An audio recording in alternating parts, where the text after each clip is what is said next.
Ada rasa sakit yang tidak bisa dijelaskan dengan kata-kata. Bukan karena kehilangan harta, bukan karena kehilangan pekerjaan, tetapi karena ditinggalkan oleh seseorang yang pernah berjanji akan menemani kita sampai akhir hayat. Yang lebih menyakitkan lagi adalah ketika setelah perceraian itu, bukan hanya pasangan yang pergi, teman menjauh, keluarga mulai menjaga jarak, bahkan lingkungan memandangmu seolah kamulah penyebab dari semua yang terjadi. Jika hari ini kamu sedang berada di titik itu, jangan tutup video ini, karena mungkin kisah ini adalah jawaban yang sedang kamu cari. Perceraian bukan sekadar berakhirnya sebuah hubungan. Bagi sebagian orang, perceraian terasa seperti kehilangan seluruh dunia. Rumah yang dulu dipenuhi tawa mendadak menjadi tempat paling sunyi. Meja makan yang dulu selalu ramai, kini hanya menyisakan satu kursi yang terisi. Setiap sudut rumah mengingatkan pada kenangan. Foto-foto lama terasa seperti luka yang terus terbuka. Bahkan suara notifikasi ponsel pun membuat hati berharap ada pesan yang sebenarnya tak akan pernah datang. Lalu datanglah kenyataan yang lebih menyakitkan. Orang-orang mulai berbicara.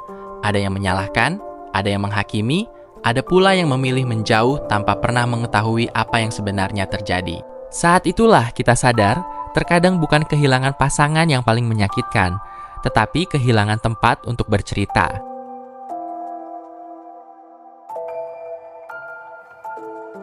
Ada hari-hari ketika bangun dari tempat tidur terasa sangat berat.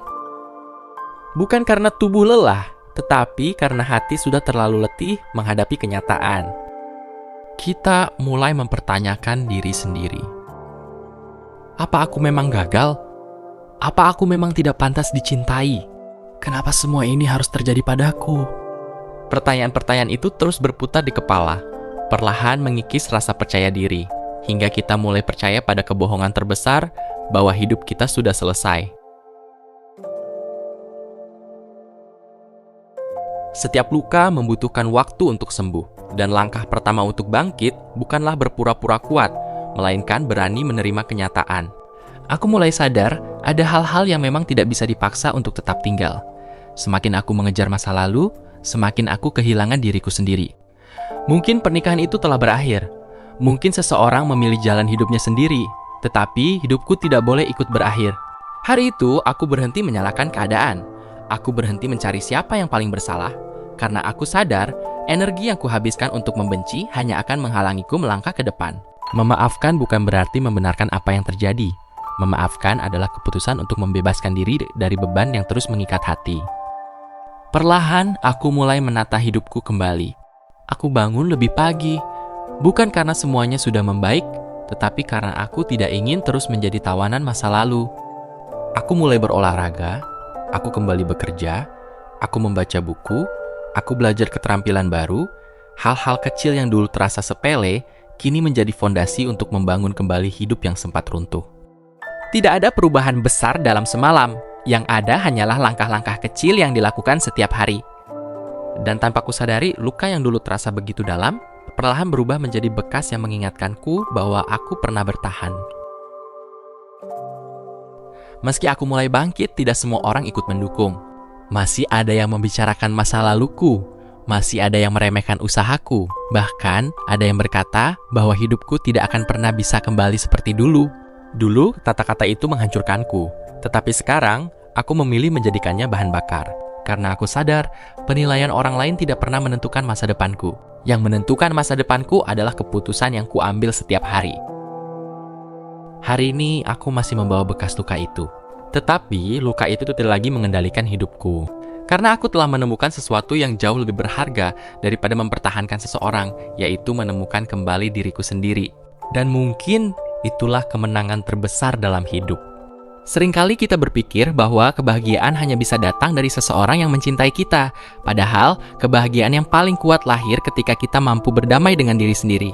Aku mulai menyadari bahwa hidup ini terlalu berharga jika hanya dihabiskan untuk meratapi seseorang yang telah memilih jalan hidupnya sendiri. Masa lalu memang tidak bisa dihapus, tetapi masa depan masih kosong. Dan setiap hari kita diberi kesempatan untuk menulis lembaran yang baru. Aku tidak lagi hidup untuk membuktikan sesuatu kepada orang yang pernah meremehkanku. Aku hidup untuk menjadi versi terbaik dari diriku sendiri. Sedikit demi sedikit, aku mulai tersenyum lagi. Aku kembali menikmati secangkir kopi di pagi hari. Aku bisa tertawa tanpa harus berpura-pura. Dan untuk pertama kalinya setelah sekian lama, aku benar-benar merasa hidup.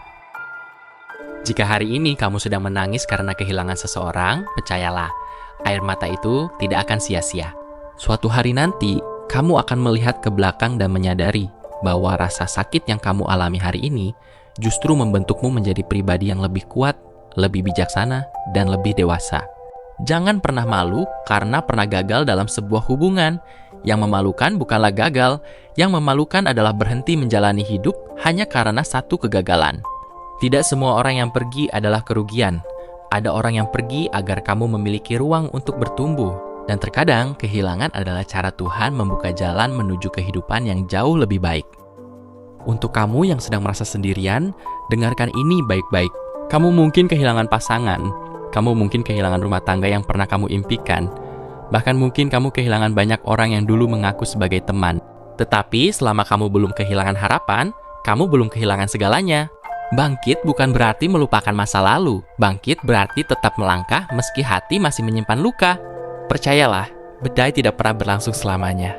Akan ada pagi yang baru, akan ada senyum yang kembali, akan ada orang-orang yang mencintaimu dengan tulus, dan yang paling penting, akan ada dirimu yang jauh lebih kuat daripada hari ini. Karena orang yang pernah jatuh hingga ke titik paling bawah adalah orang yang paling mengerti arti sebuah perjuangan. Jika video ini menguatkanmu, atau mungkin mengingatkanmu bahwa kamu tidak sendirian, bagikan video ini kepada seseorang yang sedang berjuang melewati masa sulit. Tulis di kolom komentar satu kalimat yang ingin kamu katakan kepada dirimu sendiri hari ini. Siapa tahu, kata-katamu bisa menjadi kekuatan bagi orang lain yang membacanya.